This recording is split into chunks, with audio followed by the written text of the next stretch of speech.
Hello and welcome to the latest edition of Doorstep History, which today comes to you from the police lockup here on Steelhouse Lane.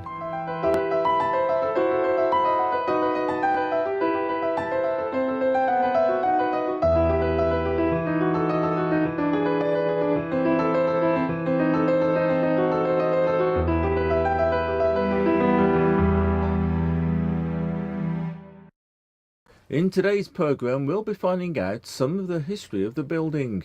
We'll be looking back to 100 years of women in the police force and talking to some volunteers who hope, subject to funding, to turn this place into a museum. I think the thing is, this is such a unique place. People would, under normal circumstances, would never ever come inside it.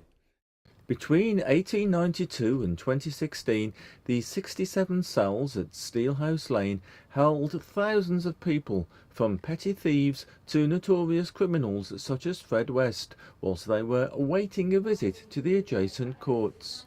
And waiting today are Corinne Brazier and Steve Rice, who head up a dedicated band of volunteers as they wait for news from the Heritage Lottery Fund and others, as they wish to turn this place into a grand police museum.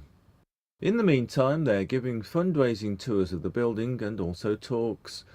And displays highlight some of the Victorian visitors who saw life from inside the cells, such as Henry Biddle, who received 4 days imprisonment and the whip for stealing 4 cigars in the 1870s. Isaiah Wilkes received 8 months hard labour for breaking into a warehouse in 1903. And this is the not too happy Winnie Moorcroft. This 15-year-old was sent to a reformatory school for housebreaking in 1912. Well, today's talk is on the history of women in the police force, based on the research undertaken for a fundraising book. We've done a number of different events to celebrate it, including writing a book to celebrate the pioneer police officers called A Fair Cop, and all the money made from that book goes to local women's charities, Coventry Haven, Black Country Women's Aid and Anawim in Birmingham. It was during the First World War that women started to play more of an operational role. We had actually had lockup matrons since 1895 when our first operational role was introduced, the lockup matron, and that was right here in the Steelhouse Lane lockup. And then it was another 20 years until females actually were allowed to be recruited as police officers, and the first 2 were Evelyn Miles and Rebecca Lipscomb, who started off as lockup matrons, and they were 54 and 61 years of age when they progressed from being lockup matrons to female officers. So working here, going up and down 2 flights of stairs all day wasn't enough, carrying a big heavy set of keys. They took that really big brave step and donned the uniform and went out onto the streets of Birmingham. So when women police were first introduced, they played a role that we would largely deem social work today. They looked after children, they found lost children and returned them to their parents. They actually dealt with a lot of quarrels between husbands and wives and saw marriages reconciled. And they dealt with any woman or child who had been a victim of sexual abuse. And there is an account of a statement from a woman in Birmingham who reports how grateful she was and how relieved she was when a woman turned up to take her statement, and it actually meant that she could progress with her complaint. So they played a really important part in dealing with a lot of offences which would now fall within our public protection unit, those offences of child abuse and domestic abuse.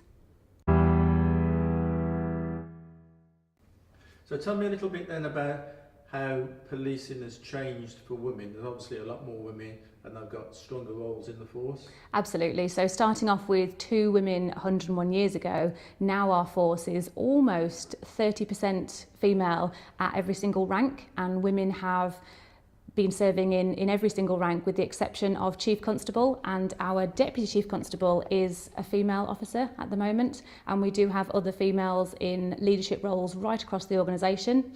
Women have served in every single department and in every single role within policing, But it's surprising to see how recently a lot of that happened. I mean, we didn't have female dog handlers and mounted officers and underwater search officers until the 70s and 80s. It wasn't until the Sex Discrimination Act that actually women were allowed to work in some of those roles. And it was up to the 1990s by the time we had a female assistant chief constable and deputy chief constable. So in the 100 years, quite a lot of that evolution of female officers in policing has been towards the latter part of the century.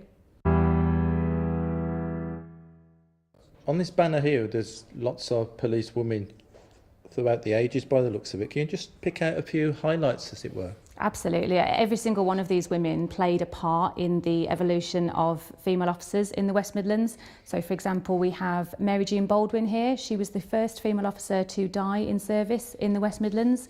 She was a sergeant in Birmingham City Police, and she fell down the stairs in a hospital after taking a statement and broke her ankle, which she later died from a pulmonary embolism. Below her we have Jeannie Law, who served at the rank of inspector in Birmingham City Police and later went on to become an assistant inspector of constabulary, which is one of the more senior roles in policing in the country.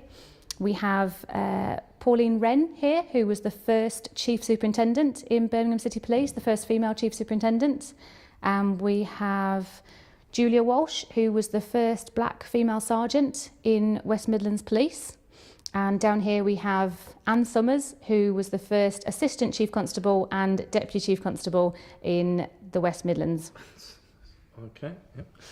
Put that bit out. Now this lady down here looks quite formidable with the glasses on there, look. This is Doris Bushnell. She took over from Evelyn Miles when she eventually retired in 1939, and Doris became the sergeant in the Birmingham City Police and later progressed to become the inspector, and she qualified as a lawyer and she eventually left to go and look after her mother, who became quite sick, and she was called to the bar and carried on making great achievements in her everyday life, but sadly she had to leave policing. Down here we've got Evelyn Miles and Rebecca Lipscomb after they started their work as police officers within Birmingham City. And next to them, a very important character in female policing nationally is Miss Dorothy Peto.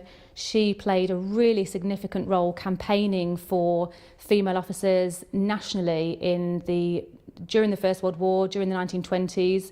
Her first policing role was as a lady inquiry officer in the Birmingham CID, and she eventually ended up as the first female superintendent in the Metropolitan Police. And we'll have more from Corinne later in the programme. You're watching Doorstep History. A number of keen people have become volunteers at the open days. Well, I've been volunteering for West Midlands Police since I was 15 years old, and I have a future aspiration to join the police. And I thought learning about, the history of it and what's gone on before, and what's led to what policing is today would be really interesting.